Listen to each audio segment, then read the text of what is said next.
আসসালামু আলাইকুম। আজকে আমি আলুর মাঠাম বানাবো। এর জন্য আমি এখানে যে আলু নিয়েছি ডালার ভিতর থেকে বড় বড় সাইজের আলুগুলো আমি নিয়ে নেব। আর এই যে বটিতে এভাবে একটু কেকড়ে দিয়ে আলুটা আমি ছিলে নেব, যেহেতু নতুন আলু। আর এই নতুন আলু দিয়ে কিন্তু মাঠামটা খেতে অনেক মজার হয়। তো আমি এক হাতে ভিডিও করতেছি আর এক হাত দিয়ে আলুগুলো কাটতেছি, ভালোভাবে দেখাতে পারতেছি না। তখন আলুগুলো আমি এই সাইজ করে কেটে নেব। সবগুলো আলুগুলো আমার কাটা হয়ে গেছে সুন্দর মতো। পর্যায়ে আমি এখন এখানে পানি দেবো। পানি দিয়ে আলুগুলো 2-3 বার ভালো করে ধুয়ে দেবো।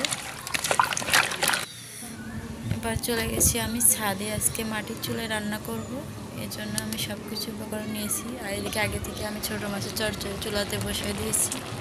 এটা আমি একটু রান্না করে নিতেছি।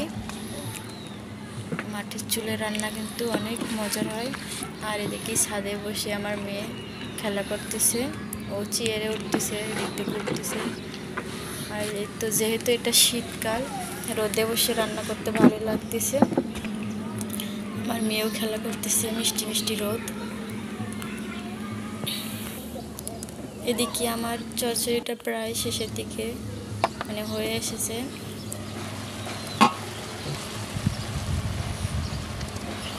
এবার আমি এটা চুলা থেকে নামিয়ে একটা পাত্রে ঢেলে নেব।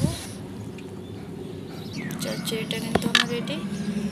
এখন আমি আলুর মাঠামটা বানানোর জন্য চুলাতে আবার কড়াই বসিয়ে দিয়ে দেব।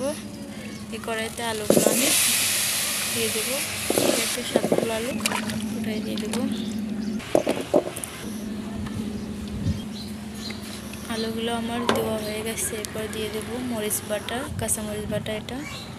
আর এখানে জিরে, আদা, রসুন একটু একটু করে সব কিছু বাটা এটা দিয়ে দিলাম। তারপর কাঁচামরিচ চিরো দিয়ে দিলাম, ধনিয়া পাতা, হলুদ, আর স্বাদ মতো দিয়ে দেবো আমি লবণ। আর ঝালটা আপনাদের টেস্ট অনুযায়ী দিয়ে দেবেন। আর দিয়ে দিলাম পানি। পানিটা দেওয়ার পরে আমি এটা ভালোভাবে একটু সিদ্ধ করে নেব, একদম পানি শুকাই নেব। এদিকে পানিটা আমি শুকাই এটা নামাই নিয়েছি। আর এদিকে আমি একটা চুলায় কড়াই বসে দিয়েছি। কড়াইতে দিয়ে দিলাম আমি পেঁয়াজ কুচি, কিছুটা রসুন, আর দিয়ে দেবো কিছু শুকনো মরিচ। একটু পেঁয়াজের কাঁচা ভাবটা চলে গেলে আমি দিয়ে দেবো কিছু আস্ত জিরে। জিরাটা দেওয়ার পরে সুন্দর একটা কালার আসার জন্য অপেক্ষা করব। তো শেষমেশ কিন্তু কালারটা চলে আসছে। এই পর্যায়ে আমি দিয়ে দেবো আলুটা। সিদ্ধ করা আলুটা আমি এই তেলেতে বেশ কিছুক্ষণ সময় ধরে ভেজে নেব। আর এদিক থেকে আমি একটা উঠাই নিচ্ছি, দেখবো লবণ ঝাল ঠিক আছে নাকি, এর জন্য এটা আমি উঠাই নিলাম।